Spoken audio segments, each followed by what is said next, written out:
Your Storm Station forecast with meteorologist Malcolm Byron. Capital City not doing too bad in terms of rainfall. Since January the 1st, Baton Rouge is actually running a slight surplus. Not by much, only about 14/100ths of an inch. But to the east, that's where we find, well, they haven't had quite as much, and it's a little bit drier in the soils there. Abnormally dry conditions noted in the latest drought update from Tangipahoa Parish all the way up to Wilkinson County. So areas near the Louisiana-Mississippi state line now included in that abnormally dry region, with today's update even areas out closer to New Orleans. Now, we need some rain in some spots, and we have some rain chances in the Storm Station 7-day forecast. The timing of it a little unfortunate, though. If you have weekend plans, you'll want to keep an eye to the sky, and there are a couple useful tools found on the Storm Station weather app to help you do so, like heavy rain alerts, also live radar right in the palm of your hand. And with thunderstorms in the forecast, lightning is a danger.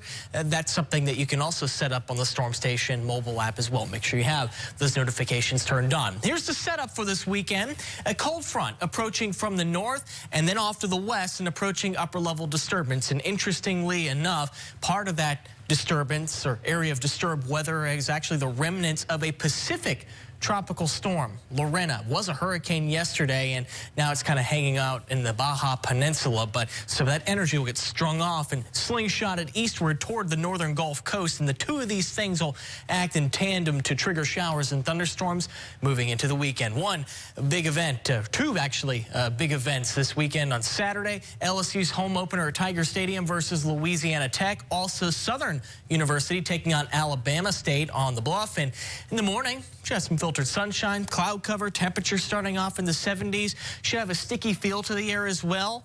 86 by 11 o'clock, a little sun poking out, but by afternoon, I think we'll be mostly cloudy. A spotty shower or thunderstorm not out of the question. And, well, that would provide some rain cooling relief at the very least, but it'll be hot beforehand. We're looking at high temperatures in the low 90s, and even going into the evening hours, we cannot rule out a spotty shower or thunderstorm.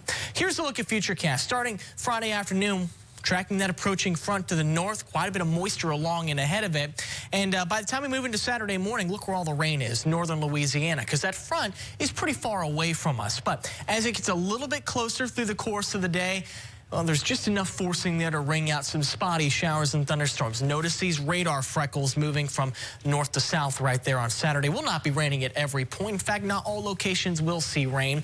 And as Futurecast would suggest, might even be dry into the evening hours. That's just something we'll have to see. But I cannot rule out a shower in the evening. Right now, 90 at Metro Airport. It feels like nearing 100 degrees. We're going to go for a high of 93 degrees this afternoon, about 95 tomorrow. But we'll start scaling back on our temperatures over the weekend as rain chances start to climb. Morning lows in the mid-70s should be pretty warm. And, well, early next week, that's when we'll start even dropping those temperatures. I mean, I know it's only 30%, but I'm so worried about the tailgate. Malcolm, I'm trying to get to the tailgate.